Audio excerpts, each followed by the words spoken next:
Hello, Danny. How are you? Unbelievable. You're really doing this, Mariangela. So much fun, right? I think so. I'm having fun with it. How's the weather in Ohio? Let's wait a few minutes, a couple of minutes. Ooh. It is Hi, beautiful, Nicola. beautiful Hi, and Pri. sunny in Ohio today. So that's a good thing. It's sunny in Boston, which is rare. It's a Good. lot of fun. I'm glad to hear that. Let's see Let's give it a few minutes. All right. I'm so excited to I start am this too. with you. I am too. I'm getting really excited for our first interview tomorrow. And already thinking ahead to the next one, right? So Uh, this will we be have a good series. How many authors do we have? Seven, eight? seven or eight. I know I have today in front of me. I have at least six cookbooks that are here already. And I dove into most of them, at least preliminarily. And of course, I spent a lot of time with our first one. So, um, which we are going to go into more in depth tomorrow, but it'll be a great one to start off with because I'm a beginner at this, and this was a first time author. Absolutely. It's a super pilot series. And look, Bryn is already connected. Hi, Bryn. This Oh, is the wonderful. Bryn's on the call introduction. today. Bryn All right. Nicole is who we're going to be talking to tomorrow for her cookbook, The Mediterranean Diet Made Easy. And I can assure you, she made it easy for me. So ready to start. It's 11:30, and Okay. let's start. Today is a special day, right, Mariangela, because as founder of the Mediterranean Diet Roundtable, I get to introduce the host of our new series. The new series has this intriguing name of Kitchen Stories. The wonderful, I know you don't like the word adventure, culinary adventures, but it's, the experiences that Right. you, Mariangela, had in embracing the Mediterranean cuisine. So the Mediterranean diet is always celebrated all over, is the most appreciated and recognized diet eating pattern in America, but also all over the world. And the Mediterranean Diet Roundtable, which I founded a few years ago, has the scope of promoting this eating pattern here in America. Why? Because in America there is unfortunately an epidemic of obesity, and most of it is connected to the lifestyle and eating, of course. So you are a wonderful host and a wonderful professional. How long have you been knowing each other? A few years, right? Through the professional group, I think. You and I, you mean, or the author and I? Yeah, You and yeah, I, you. since we went to Rome. Oh, Yeah, wow. 2 to 3 years I ago. think even before then, it has Okay. been a few years, and you are a fantastic professional registered dietitian Oh, thank you. with over 30 years of experience, right, in this field. You're also a mother, a grandmother, and an entrepreneur, right? You have all, your own all of those company. things. Right. Yeah. Your company is Keep Food Safe, Yes. correct? Keep safe food because, all those years that I was a food service director for a medical center, we focused on that. And then I just realized that the consumers, and especially now with COVID, are so concerned about food safety. So I wanted to make it easy for them to keep their food safe. So, yes, that's what Keep Safe Food does. Absolutely. And it's so easy in the kitchen to forget, good practices like disinfecting surfaces where chicken or other other food said. So I'm sure that you're going to provide some valuable tips about that throughout the meetings. And in those 30 years, you had very important roles, right? You were the chair of the IFMA um, Gold and Silver Plate Awards Society. Um, IFMA, for those of you that don't know, it's a very prestigious organization, International Food Manufacturers Association. And you were president, right, of healthcare food service management association, so very important for all the hospitals and the healthcare industry, which with the COVID had, their share of troubles.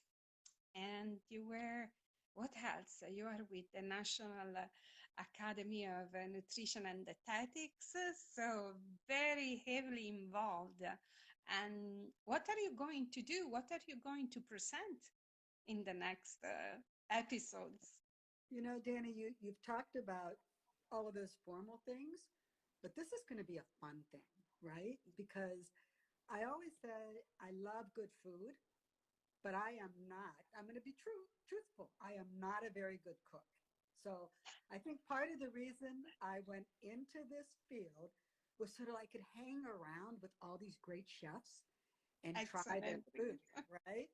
So one of the things that I've realized by doing that is that people who are really good cooks, they think everybody knows how to do it, and we don't. Even people who are trained in food and nutrition like me. So my goal is to take all these great recipes and sample them and make sure that we bridge from what the author wants us to realize with their good food, to make sure that we make it easy for people to do it and to give them some tips so that everybody can not only eat the delicious Mediterranean diet, but then we're going to say, how can we make it adaptable to your needs, to your nutrition goals? Because that's one of the best things, right, about the diet is that it works with so many different kinds of nutrition goals. That's why as a dietitian, I love it. And I have my own nutrition goals. So we are really going to have fun with this and make it accessible to everybody. That's what I want to do over the next few weeks. It's your promise, and it's absolutely true. The authors we selected, coincidentally, might have played the role that we are starting in March, which is a celebration of International Women's Awareness Month. But it's going to feature 7 fabulous authors with a completely different background. We have professional chefs like Maria Loi, who is an entrepreneur, is a Greek celebrity. We have chef Joanne Weir, who is also another prominent figure, a favorite on PBS series, and she has expertise from Spain, going to the entire Mediterranean basin. We have an unusual presence, Rossella Rago. Rossella cooks with her grandmother. You have a story about that, don't you? You're gonna love I this. will have to remember that when we do that one, because we talked about how, well, I mentioned one of my goals is to kind of expand my palate because my grandmother emigrated from Italy and she was an excellent cook, and my mother was an excellent cook. And unfortunately, I did not inherit their cooking skills. But when I think Mediterranean, I think Italian, but there's so much more to it than that. You taught me that.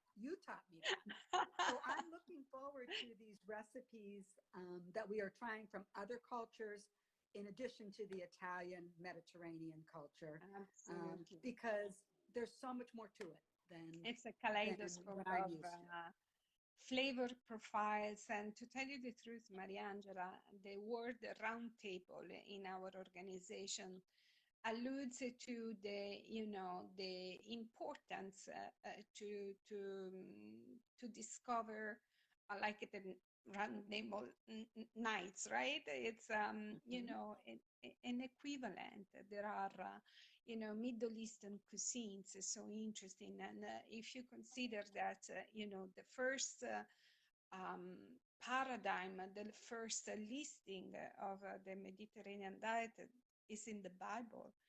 Is So that right? yes, the Deuteronomio. So it's quite interesting to connect the dots and understand, how the history of people became then history of food. Like the Arabs introduced sugar. Zucchero, sugar is actually an Arabic word.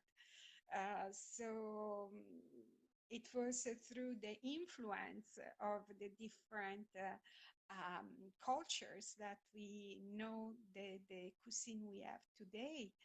And one very significant author we are going to have is Nancy Jenkins Harmon Jenkins. Um, like she was one of the first Americans back in the 90s to reconnect the travels with the cultural foods.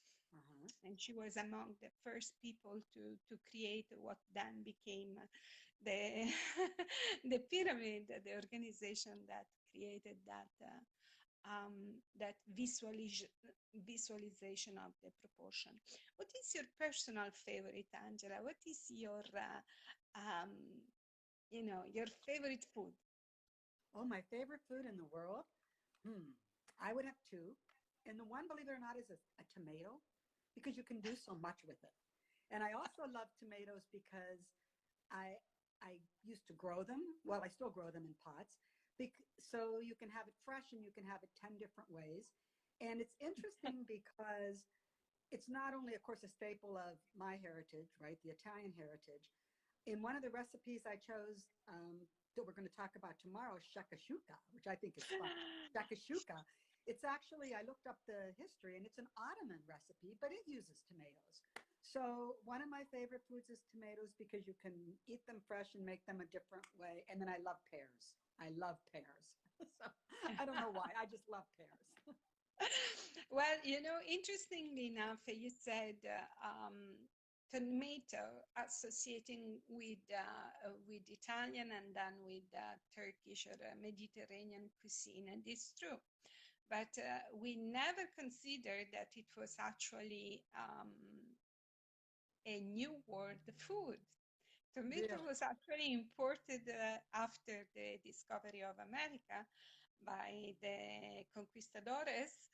And for the first time, they imported in Italy, was in Spain, in Portugal, and then in Italy, was considered an ornamental plant with some devilish connotation. And it is amazing. See if uh, um, you go deep into the culture of food, there is really so much to learn. We have a question from Virginia. What is shashuka? I love that because that's one of the reasons I chose this question. I thought shashuka was a dance, or a shimmy, because it just sounds like you That's have to funny. move when you say it. But it's a dish that, and we're going to actually go into more detail tomorrow. But it's a dish that is tomatoes with a really different combination of spices, or a combination that was new to me. And then it has eggs on top of it. And I'm going to be honest with you, I have never cooked a tomato dish that had eggs in it. So I was intrigued, and like one of my goals, as I mentioned, was to expand my palate. So I chose the very first recipe out of Bryn McDowell's book tomorrow, and we are going to talk about shakshuka. Which is not a dance, but an egg tomato uh, dish, fabulous. And how many, it's said that the Mediterranean diet is so healthy because and sustainable, in addition to delicious, because of the proportion of many vegetables, fruits, Mm-hmm. Mm-hmm. grains you add to your diet. When you were, responsible for thousands and thousands of meals every day, uh, what, and in a hospital or in a clinic, there are other considerations to make, I guess, the distance, the temperature. How did you choose? How did you create the menu? That is a huge part of being a healthcare food service director, right? Because you're choosing menus for two different, completely different populations.